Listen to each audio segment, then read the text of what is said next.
Now, this story came across my desk actually last night and then caught up in all the chaos that was this morning. I forgot about it, but I had to report on this. I needed to get this out there in case you haven't heard. This is an unbelievable story. Man throws acid at Virginia cop as he's leaving a Dunkin' Donuts. So, of course, people are going to make the joke on that. But the cop is walking to his car. He leaves the Dunkin' Donuts, and out of nowhere, this man, Dale Patrick Bright, 51 years old, comes out and throws acid onto his face.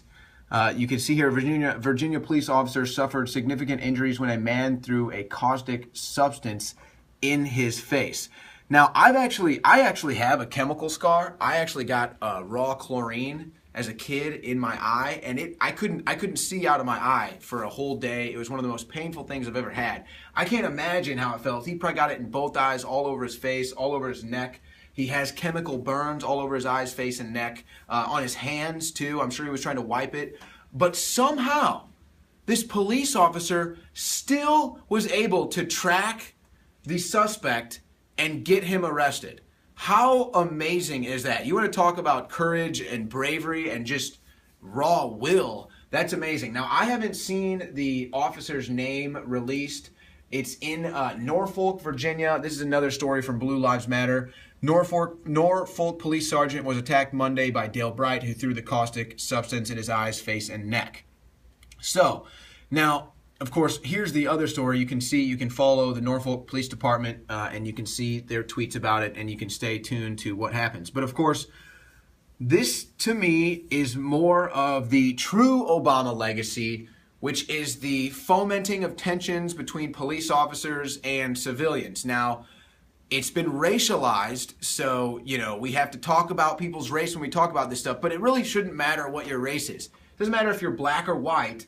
When you're running up to an innocent person, in this case a police officer, and throwing acid in their face, there's something that caused that.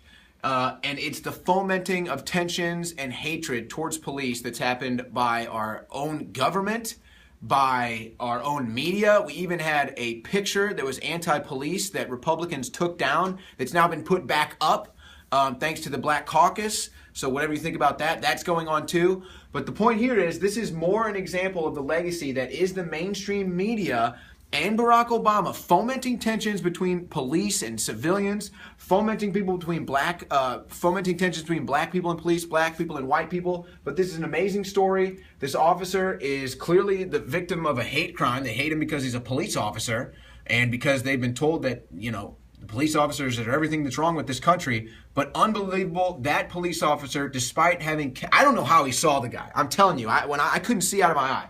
So what a story. But Dale Patrick Bright has been arrested thanks to the unbelievable bravery and strength of the officer that Dale Bright accosted. This is Owen Schroyer for Infowars.com. Hey, we're not totally for the police or against the police. We just want justice, and the police are going to help bring that to us.